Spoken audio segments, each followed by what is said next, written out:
எல்லாருக்கும் வணக்கமுங்க. நான் தான் உங்க கையில இருக்கிற செல்போன் பேசுறேன். என்னடா செல்போன் பேசுதேன்னு பாக்குறீங்களா? எப்பவும் நீங்க பேசுறத நான் கேட்பேன். சில நேரம் ஒட்டு கூட கேட்பேன்.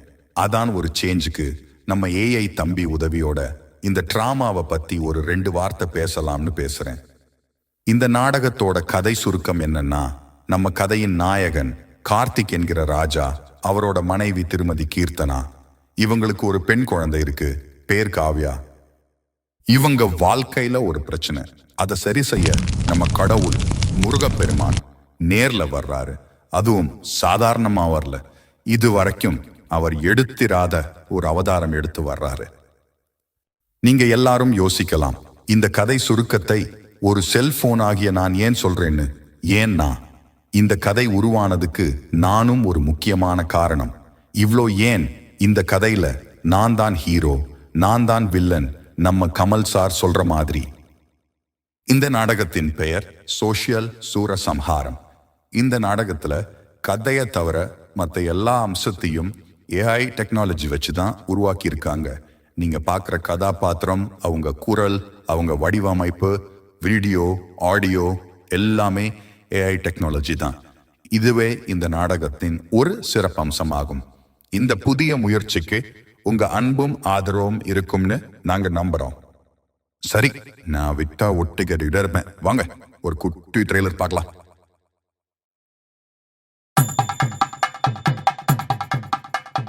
முருகா, முருகா, என்னங்க முருகா, அப்பா, முருகா. அங்க என்ன பண்றீங்க? ஐயோ, இந்த வீட்ல எல்லா வேலையும் நான் தான் செய்யணுமா? ஷண்முகா, அப்பா, அதெல்லாம் தெரியாது, அதெல்லாம் தெரியாது. எனக்கு உடனே வேணும்.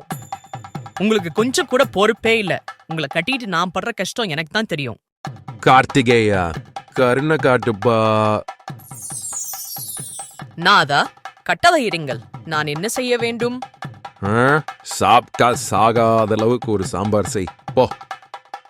அந்த பயம் இருக்கட்டும். முருகா, எனக்கு ஒரு சந்தேகம். சில பொண்டாட்டிங்க புருஷன் தலையில ஏறி ஆடுன்னு ஆடுறாங்களே, ஏன் முருகா?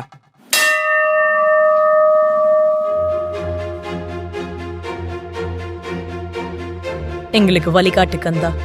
உன்னை விட்டா எங்களுக்கு வேற யாரும் இல்ல. எனக்கு என்ன பண்றதுனே தெரியலப்பா. இதை தாண்டி வெளியில ஒரு வாழ்க்கை இருக்கின்றது இவளுக்கு தெரியல முருகா. இவளை நான் எப்படி காப்பாத்துறது?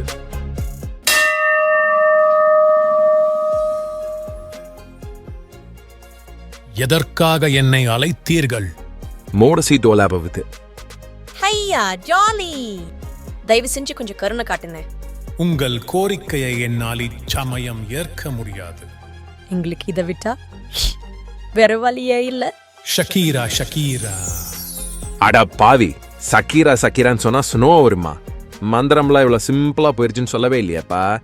சொல்லியிருந்தா எதை படிச்சிருப்போம்ல.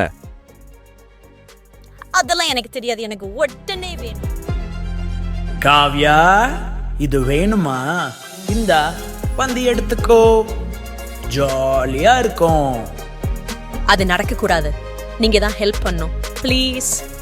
ஐம் சாரி, இந்த விஷயத்துல என்னால உங்களுக்கு எந்த ஹெல்ப்பும் பண்ண முடியாது. நமக்கு எந்த வழியும் இல்ல. இப்ப என்ன பண்றது?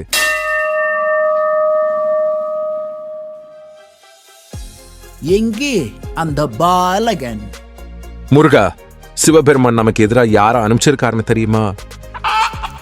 நீ யார அழிக்கிறதுக்காக பிறந்தியோ அவனையே திருப்பி அனுப்பிச்சிருக்காரு. எங்கே ஒளிந்திருக்கிறான் அவன்? முருகா, சூரன் நம்மளை தேடி இங்கேயே வந்துட்டான். இப்ப என்ன பண்றது?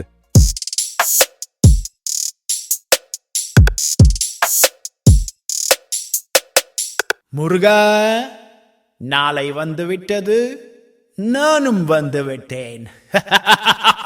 முருகா, இப்ப என்ன செய்யறது? இவனை எப்படி சமாளிக்கிறது? நம் கைகளைத்தான் சிவபெருமான் கட்டி விட்டாரே.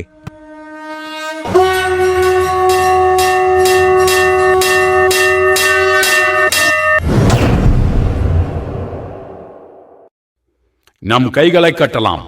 நம் நம்பிக்கையையும் மன உறுதியையும் யாராலும் கட்ட முடியாது. அது எல்லை இல்லாதது, அளக்க முடியாதது. எதற்கும் கலங்காதே, எதையும் எதிர்கொள்ளலாம். யாமிருக்க பயமேன்.